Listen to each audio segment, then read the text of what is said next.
pour continuer ce qu'on a commencé hier, il faut expliquer que tout ce qu'on va dire, c'est pour des raisons, on va dire, de kavod.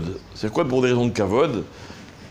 Ça veut dire que tout ce qu'on va expliquer aujourd'hui, c'est pas que c'est assour, comme on dit, mais ikaradin, ça veut dire s'il y a un vrai issour à l'origine, mais ce sont des choses que les Khamim ont été métaken pour le kavod. Alors par exemple, ce que je voudrais voir avec vous, c'est est-ce qu'on a le droit de faire la tfila quand on est pieds nus? D'accord? Quoi? Ah. Hein? C'est les Arabes. Hein? Qui, les Juifs? Alors c'est une grande question. Est-ce que... C'est quoi, de quoi dépend le problème, pardon? Le problème, c'est un problème de kavod. Il y a, dans la halakha, il y a un principe. De quelle façon on se présente, comme on dit, bifnei gdolim? Devant, maintenant, voilà, vous devez être reçu par quelqu'un, je sais pas moi, ou quelqu'un de très puissant, ou quelqu'un de très riche, ou quelqu'un que vous respectez beaucoup, un ministre, un président. Comment, ou bien vous allez à un rendez-vous d'affaires avec un PDG très important, etc. Comment vous allez? D'accord? Bon, il y a que des Marocains. J'y reviens, il a dit.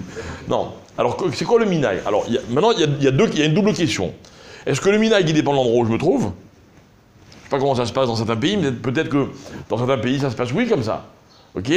Ou bien non. C'est un principe, on prie pas pieds nus, vézéo. Alors, il faut savoir qu'il y a les deux chitotes. Il y a une chita qui dit non, prier pieds nus, c'est un manque de kavod. OK? Ah, il y en a qui le font. Ah, ils font ce qu'ils veulent. Nous, on considère que c'est pas kavod. D'accord? Je revois la Birkat Kohanim qui ont dit... Non, la Birkat Kohanim, c'est spécial. C'est encore plus. Mais non, il faut savoir une chose, c'est que le Icar de la halakha, toujours, c'est par rapport au Shmona Esrei, à la Hamida. La Hamida, elle a un dîner de fila. La Birkat Kohanim, elle a pas un dîner de fila. Par exemple, est-ce que chez toi, à la maison, tu veux faire arvit, tu es en tenue de combat, c'est-à-dire tu es prêt à aller au lit, tu es pieds nus. Ah mince, il faut aller chercher mes pantoufles. Tiens, viens marcher pieds nus chez toi, je sais pas. D'accord? C'est une chose. Maintenant, tu veux boire un verre d'eau, tu vas faire une bracha, c'est beaucoup moins grave. Tu comprends ce que je veux dire? Donc il y a... Est-ce que le Kohen a le droit de faire pieds nus complètement? C'est ça qu'il demande. Il faut au moins des chaussettes. C'est ça qu'il demande. C'est un autre dîne. On n'est pas dans le dîne de Birkat Kohanim. J'ai vu les deux. Pieds nus avec les chaussures. Voilà, ouais, il y a beaucoup de il faut pieds nus. Avec les chaussures. Ouais, ça ne dérange pas. donc la question, elle est pour la tefila elle-même. D'accord? Donc voilà. C'est une grande marloquette, tout le monde se prononce sur le sujet. D'accord? Tout le monde est d'accord pour dire que Meikaradin, c'est pas assour. Meikaradin, c'est pas assour. Que dans un cas où on ne peut pas se couvrir les pieds, bah, on peut faire la tefila avec les pieds nus. Donc par exemple, imaginez quelqu'un, je sais pas moi, il est à la plage, d'accord, il marche, il fait une promenade, etc. Évidemment, il est en pantalon, hein, il est habillé, quoi. Et puis au bout d'un moment, il se rend compte que c'est la shkia. Et ses chaussures, il risque de rater la shkia. Ou alors il y a un minyan tout de suite. Alors là, ça s'appelle un cas où il peut pas, donc il fait la tefila pieds nus. Pourquoi? Parce que mi-karadine, c'est pas assour. D'un autre côté, c'est évident, d'après la plupart des poskim, que sur le principe, c'est pas kavod, et que vraiment, il faut éviter de faire pieds nus, même si je suis chez moi à la maison, etc. Maintenant, après, qu'est-ce qui s'appelle pieds nus, qu'est-ce qui s'appelle pas pieds nus? Chaussettes, c'est mieux que rien. Chaussures, c'est mieux que chaussettes. Et pantoufles. Pourquoi c'est entre les deux? Parce que pantoufles vient de ça de dire que c'est plus propre que des chaussures. Parce qu'il y a des chaussures marcher dans la rue, alors il y a des pantoufles marcher dans la maison. C'est intéressant. Bon, alors, après, encore une fois, c'est un problème de kavod. Si je reçois quelqu'un chez moi de Khachouv, je ne vais pas le recevoir en pantoufles, je ne vais pas les prier devant Hachem, évidemment, en pantoufles. D'accord? Maintenant, il y a le même problème. Pourquoi je me regarde comme ça? Il y a le même problème par rapport à la tête couverte. D'accord? Alors, écoutez bien comment c'est marqué dans la halakha à propos de la tête couverte. Il y a marqué comme ça. Je prends par exemple le Magen Avraham, je prends des grands poskim connus, même le Shulchan Aruch, etc. Ils disent comme ça, ils disent Amesirim akova sheberosham bevoam vedakneset da hein bevadai chitzputa mikre. Il dit comme ça, il dit ceux qui rentrent à la synagogue, d'accord, donc pour faire la tefila, et à la synagogue il fait chaud, eux ils viennent de dehors, il faisait froid, et ils enlèvent leur chapeau pour faire la tefila, hein. Ça s'appelle une chutzpah. D'accord? Alors, qu'est-ce qu'elle veut dire cette halakha? Elle veut dire qu'avant d'arriver à la synagogue, mais non. Oh. Allô? Elle veut dire qu'avant d'arriver à la synagogue, les gens, ils ont un chapeau. Pourquoi? Parce qu'à l'époque, tout le monde mettait un chapeau. Hein, ça ne se faisait pas du tout de marcher dans la rue, d'aller voir des gens, etc., avec la tête dénudée. D'accord? Donc, les gens, qu'est-ce qu'ils faisaient? Quand ils arrivaient chez eux à la maison, il fait chaud. Jusqu'à aujourd'hui, il y a des gens d'un certain âge, d'accord? Vous ne les verrez jamais dans la rue sans une casquette ou sans un béret ou manaref, quelque chose qui couvre la tête. Non, ça ne se fait pas, je ne pas les têtes nues. Je ne parle pas vraiment de kippa ou pas kippa. D'accord? Donc, là-dessus, la halakha, c'est la même que pratiquement pour les pieds nus. C'est à savoir que, étant donné que c'était pas kavod de se balader sans chapeau, donc les gens, donc les Khamim, ils avaient dit, donc pour la fila, il faut garder le chapeau. Maintenant, prenons un exemple. Tout à l'heure, on a dit que, par exemple, chez les Arabes, où ils se promènent pieds nus, nous, on n'est pas nourris comme eux. D'accord? Mais eux, par exemple, les Arabes, à l'origine, on les voit jamais tête nue dans la rue. Et ils n'ont pas une petite kippa sur la tête. Ils ont un truc qui couvre le rov de la tête. Et c'est leur kavod. C'est pas kavod de sortir comme ça.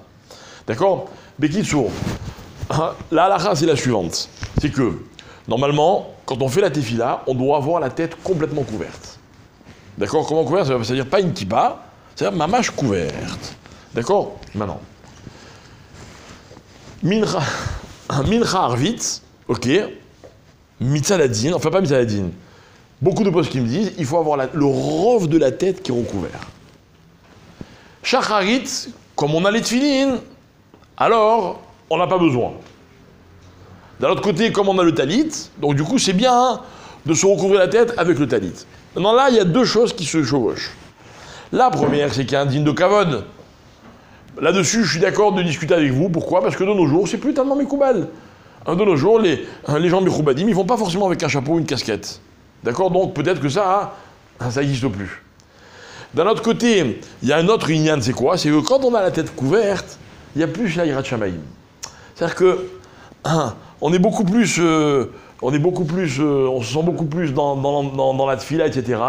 Notamment, prenez votre exemple à vous, quand vous mettez le talit sur la tête pendant la mida, on est plus concentré, il y a plus de koved roche, comme on dit d'après la halakha. Donc il y a un inyan comme ça. Donc récapitulons. De nos jours, le coup du chapeau, kavod, pas kavod, il y a des poskim comme ça, il y a des poskim comme ça, à la limite, chacun comment il le ressent. Ok? Si on peut le faire, c'est mieux. C'est pour ça que dans toutes les yeshivot, etc., on met un chapeau au moins au moment de la tefila.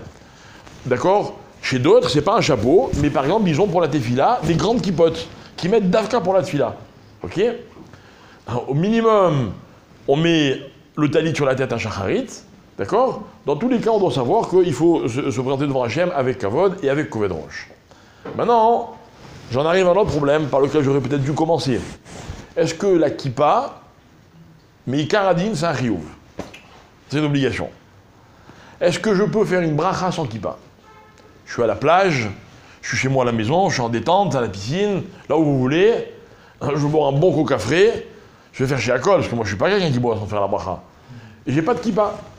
Est-ce que c'est obligé de mettre la kippa pour faire la bracha ou pas? Moi j'ai entendu que c'était pas écrit. Non, j'ai entendu, ça compte pas. En la ça. Pas écrit, c'est faux. Pas écrit, c'est faux. Vadaïk, c'est pas midoraïta, ça c'est sûr. Mais la question, il y a miderabanan, midoraïta, mais aussi mikaradin. Mikaradin, ça veut dire quoi? Pour manger. Non, pour faire une bracha, pour dire le nom d'Hachem. Je ne parle pas de manger maintenant. Je parle pour dire le nom d'Hachem. D'accord? Alors écoutez bien. Il y a des poskim qui veulent dire qu'on n'a pas le droit de dire de faire une bracha sans la kippa, etc., etc., etc. Mais la plupart de ces poskim, leurs preuves, elles sont, par exemple, ils disent de la même manière qu'on n'a pas le droit de dire shalom dans une salle de bain, alors on n'a pas le droit de dire shalom sans la kippa. Donc toujours, encore une fois, c'est un problème de kavod. Maintenant, la plupart des poskim, ils vous diront, c'est un minag Israël. Un minag Israël, ça peut être aussi puissant qu'une halakha, que ça ne se fait pas de faire une bracha sans kippa. Sauf dans un endroit où c'est mikoubal de faire la bracha sans kippa. Je vous donne un exemple clair. Imaginez quelqu'un, il est au hammam. On ne peut pas rentrer au hammam avec une kippa. On n'a jamais vu quelqu'un qui rentre avec une kippa au hammam. À la piscine, j'ai des gens, moi j'ai déjà vu de mes yeux, dès qu'ils sortent de l'eau, tac, ils mettent leur kippa. J'ai vu. D'accord? Est-ce que j'ai le droit de... Bon, dans un hammam, il y a un autre problème. Est-ce que les gens sont habillés, pas habillés? D'accord? Est-ce que c'est indigne de salle de bain, pas de salle de bain? Mais je sais pas, bon, on est dans un endroit où c'est mes koubal qu'on soit sans kippa. D'accord? Mi-karadine, on a le droit de faire la bracha sans kippa. Voilà ce qu'il faut retenir. Minag Israël, et que tout le monde a accepté que c'est pas kavod de faire. Alors maintenant, regardez, si quelqu'un doit faire une bracha parce qu'il n'a pas le choix, hein, alors mi-karadine, il peut le faire sans kippa. Ok? Mais quelqu'un qui peut se retenir, vous êtes à la piscine, vous n'avez pas de kippa, machin, etc. Il a dit le Rav, il a dit mi-karadine. C'est grave si vous ne buvez pas maintenant? C'est grave si vous prenez une serviette, vous la mettez sur la tête? D'accord? Donc on peut... Dans la mesure où on peut faire, c'est très important de faire des choses avec kavod. Maintenant, que vous compreniez bien, pour aller jusqu'au bout de cette halakha, il n'y a pas de différence entre un homme et une femme. Et il n'y a pas de différence entre une femme mariée et une femme pas mariée. Et par exemple, Rav Ovadia Yosef, lui, il est possède que les jeunes filles, quand elles font Birkat Amazon ou les brachot, elles se couvrent la tête. Elles se couvrent la tête. Quand elles font Birkat Torah, enfin Birkat Hashachar, elles se couvrent la tête. Donc ça veut dire que quoi? C'est-à-dire que les poskim qui pensent qu'on est obligé de se couvrir la tête dans toutes les conditions, c'est un homme, une femme, une mariée, pas mariée, adulte, pas adulte. C'est intéressant. Mais la femme, c'est pas mis la Torah. Non, je parle pas du problème du cheveu découvert. Je parle pas de ça. Je parle midine qui sur roche. Voilà, prenons une jeune fille. Chez nous, elle n'a pas oublié de se couvrir la tête. Pour la bracha, d'après certains poskim, elle est obligée. Hein? Ouais, mais parce que d'après les femmes, quand elles font la tefila, elles font sans bracha. Donc mais une bracha qu'elles sont obligées de faire. D'accord? Donc qu'est-ce qu'on voit de là? On voit de là l'importance de ne pas faire une bracha sans la tête découverte. Donc en fait, ce que je voulais vous dire, c'est que j'étais obligé de vous dire que c'est pas mi-karadine, mais qu'évidemment, c'est quelque chose de très important, et que Chas v'Shalom, il ne faut pas déroger à cette règle que... Il se reposait sur quoi? Hein? Parce que vous avez pas dit sur quoi il se reposait de dire que c'était...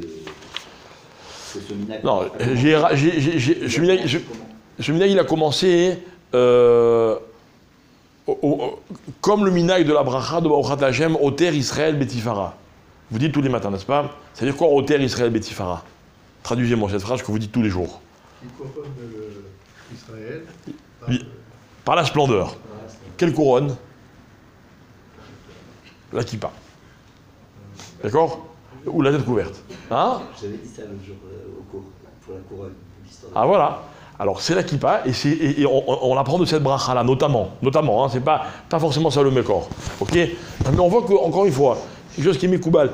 Maintenant, de nouveau, ça vient aussi certainement du fait que dans le temps, ça venait pas l'idée de quelqu'un de sortir dans la rue ou d'affronter quelqu'un de chachouv sans avoir la tête couverte. C'était comme aujourd'hui, aller torse nu, quoi. Malheureusement, de nos jours, plus ça va, plus ça raccourcit, mais... Où c'est marqué? Non, je sais pas. Il y a une blague qui court dans la yeshiva. Il y a marqué Vaïtse Yaakov Be'er-Sheva. Il est sorti sans kippa. C'est-à-dire qu'il n'y a pas un makor. Shranor, il le marque. Mais c'est compliqué le makor de la kippa. Alors il y a que le makor de la kippa, c'est justement le fait que à l'époque, il sortait jamais la tête découverte, et qu'il y a un problème et qu'il y a un lien de Oter Israël Betifara. C'est-à-dire que les Juifs ont toujours eu quelque chose sur la tête. Quelle époque? Le fait. Toujours. On a expliqué dans le cours de Shabbat que depuis Avraham Avinu, il est appelé Melech avec une couronne. Vous avez dit le Midrash. Un chapeau, c'est pas un manque de Hanava, comme c'est les rabbiniques qui le mettent en général. D'abord, vous n'êtes pas obligé de mettre un chapeau de rabbin. Non, 6 chapeaux de rabbin il y a. D'accord? Donc le yan, c'est pas d'avoir le chapeau de cette forme ou de ceci, c'est d'avoir la tête, le rof de la tête qui est couverte. D'accord? Donc si par exemple vous venez avec un chapeau blanc, vous inquiétez pas, personne vous ou un chapeau vert. Mais vous avez raison après si vous ne le ressentez pas. Mais encore une fois, cette halakha, je veux pas que certains aillent acheter un chapeau en disant le rabbin il a dit. Voilà, d'accord. Parce qu'ici il y a des gens, au Khachem, il faut faire attention à ce que je leur dis. Mais vous ne faites pas écraser pour acheter un chapeau, vous voyez ce que je veux dire. Mais en tout cas, voilà, le lien de la tefila, au moins d'avoir le robe de la tête couverte, c'est un lien qui est mécoubal et qui revient dans beaucoup de poskim.